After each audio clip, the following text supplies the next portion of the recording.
മയക്കുമരുന്ന് തുടങ്ങിയ പാപപ്രവർത്തികൾ നമ്മെ നാശത്തിലേക്ക് കൊണ്ടുപോകുന്നതായി നാം കണ്ടുകൊണ്ടിരിക്കുന്നു. ദിവസങ്ങളിൽ മാധ്യമ വാർത്തകളും എല്ലാം നമുക്ക് കാണുവാൻ കഴിയുന്നു. മനുഷ്യൻ മദ്യം, മയക്കുമരുന്ന് തുടങ്ങിയ പാപപ്രവർത്തികളിലൂടെ കടന്നു പോകുമ്പോൾ അവനെ തന്നെ നശിപ്പിക്കുന്നതായി നമുക്ക് കാണുവാൻ കഴിയുന്നു. അത് ഒരു വ്യക്തിയെ മാത്രമല്ല, അവന്റെ കുടുംബജീവിതത്തെ വരെ നശിപ്പിക്കുന്നതായി നമുക്ക് കാണുവാൻ കഴിയുന്നു. നിരവധി സംഭവ വാർത്തകളാണ് നമ്മൾ ഈ ദിവസങ്ങളൊക്കെ കേട്ടുകൊണ്ടിരിക്കുന്നത്. ഈ പറഞ്ഞതുപോലെ മനുഷ്യനെ തിരിച്ചറിയുവാൻ കഴിയാത്ത ഒന്നാണ് മദ്യം ഉപയോഗിക്കുമ്പോൾ സംഭവിക്കുന്നത്. മദ്യം, മയക്കുമരുന്ന് ഒരു വ്യക്തിയെ മരണത്തിലേക്ക് തള്ളിയിടുന്നതായി നമുക്ക് കാണുവാൻ കഴിയുന്നു.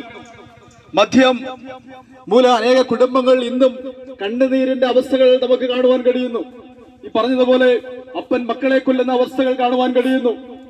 കഴിഞ്ഞ ദിവസങ്ങളിൽ അനേക വാർത്തകൾ നമ്മൾ കേൾക്കുവാനിടയായി തീർന്നു.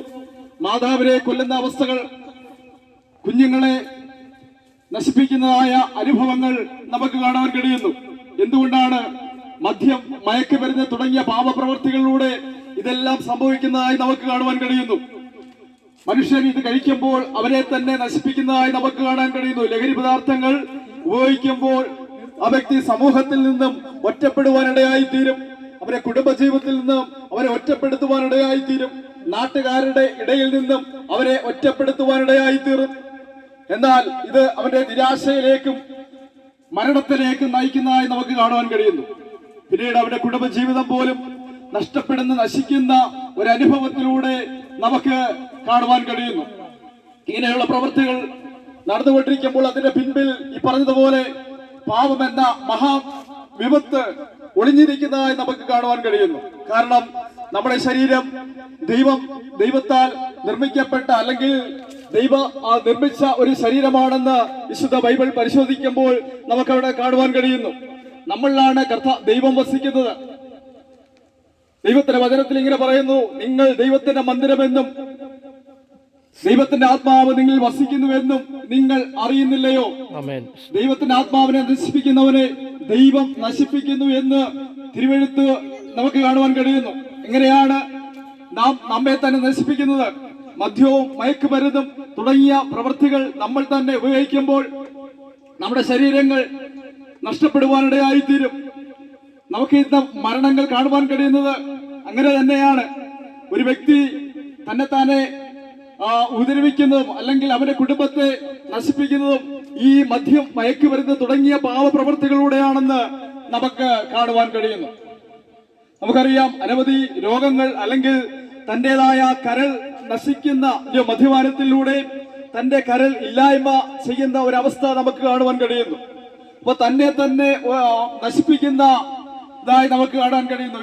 ആമേൻ, സ്തോത്രം. ഇതിൽ നിന്നും അവരുടെ കുടുംബജീവിതം തകർന്നു പോകുന്ന അവസ്ഥകൾ നമുക്ക് കാണുവാൻ കഴിയുന്നു. എന്നാൽ ദൈവത്തിന്റെ വചനം പറയുന്നു, മദ്യപാനി സ്വർഗരാജ്യത്തെ അവകാശമാക്കത്തില്ല എന്ന് ദൈവത്തിന്റെ വചനത്തിൽ നമുക്ക് കാണുവാൻ കഴിയുന്നു. ഈ പാപത്തിൽ നിന്നും നമ്മെ വിടുവിക്കുവാൻ വേണ്ടിയാണ് കർത്താവ് യേശുക്രിസ്തു ഈ ലോകത്തിൽ കടന്നു വന്നത്. പ്രിയ കർത്താവദാസൻ ഇവിടെ പറഞ്ഞതുപോലെ ഞങ്ങളും മറ്റ് ലഹരി പദാർത്ഥങ്ങളും അല്ലെങ്കിൽ മദ്യവും ലഹരി പദാർത്ഥങ്ങൾ ഉപയോഗിക്കുന്ന വ്യക്തികളായിരുന്നു ഇവിടെ നിൽക്കുന്നവർ. എന്നാൽ ഇതിൽ നിന്നെല്ലാം ഞങ്ങളെ വിടുവിച്ചത്, ഞങ്ങൾക്ക് ദൈവീയ സമാധാനം ഞങ്ങളുടെ ജീവിതത്തിൽ തന്നത് ഒരു വ്യക്തിയാണ്. അതിനെക്കുറിച്ചാണ് ഞങ്ങൾ ഇതുപോൽക്കാലം ഇവിടെ നിന്ന് സംസാരിക്കുന്നത്. കാരണം കർത്താവ് യേശുക്രിസ്തു ഇങ്ങനെ പറയുന്നു: ഞാൻ എന്റെ സമാധാനം നിങ്ങൾക്ക് തന്നേച്ചു പോകുന്നു, ലോകം തരുന്നത് പോലെയല്ല. ലോകത്തിൽ നിങ്ങൾക്ക് കഷ്ടമുണ്ട്, ഞാൻ ലോകത്തെ ജയിച്ചിരിക്കുന്നു.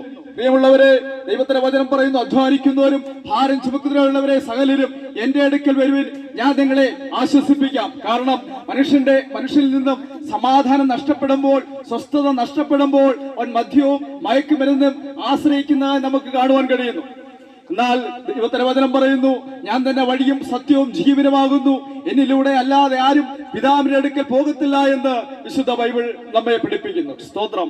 ഇത് പകൽക്കാലം പ്രിയമുള്ളവരെ, ഞങ്ങളെ രക്ഷിച്ച, ഞങ്ങളെ ആ മരണത്തിൽ നിന്നും അല്ലെങ്കിൽ ആ പാപത്തിൽ നിന്നും വിടുവിച്ച ഒരു ദൈവത്തെയാണ് ഞങ്ങൾ ഇന്ന് പകൽക്കാലം ഞങ്ങളിവിടെ ഉയർത്തുന്നത്. ആ പ്രിയമുള്ളവരെ, നിങ്ങൾ ഏത് അവസ്ഥയിലാണെന്ന് ഞങ്ങൾക്ക് ഒരുപക്ഷെ അറിയാൻ കഴിയത്തില്ല എങ്കിലും നിങ്ങൾ പോകുന്ന സാഹചര്യങ്ങൾ, നിങ്ങളുടെ കുടുംബം പോകുന്ന സാഹചര്യങ്ങളിൽ നിന്നും വിടുവിക്കുവാൻ കർത്താവ് ശക്തനാണ്. ദൈവത്തിന്റെ വചനം പറയുന്നു, ഞാൻ വാതിക്കൽ നിന്ന് മുട്ടുന്നു, ആരെങ്കിലും എന്റെ ശബ്ദം കേട്ട് വാതിൽ തുറന്നാൽ ഞാൻ അവന്റെ അടുക്കൽ ചെന്ന് അവൻ എന്നോട് കൂടെ ഇരുന്ന് അത്താഴം കഴിക്കും. സ്വർഗീയ സമാധാനത്തിലേക്ക് യേശു നിങ്ങളെ വിളിക്കുന്നു. പ്രിയമുള്ളവരെ, ദൈവത്തിന്റെ വചനം പറയുന്നു, ഞാനൊരു സമാധാനം നിങ്ങൾക്ക് തന്നേച്ചു പോകുന്നു. അധ്വാനിക്കുന്നവരും ഭാരം ചുമക്കുന്നവരുള്ളവരെ സകലരും എന്റെ അടുക്കൽ വരുവിൻ, ഞാൻ നിങ്ങളെ ആശ്വസിപ്പിക്കാം. ഞാൻ വാതിക്കൽ നിന്ന് മുട്ടുന്നു, ആരെങ്കിലും എന്റെ ശബ്ദം കേട്ട് വാതിൽ തുറന്നാൽ ഞാൻ അവന്റെ അടുക്കൽ ചെന്ന് ഞാൻ അവനോടും അവൻ എന്നോടും കൂടെ അത്താഴം കഴിക്കും. ഈ സ്വർഗീയ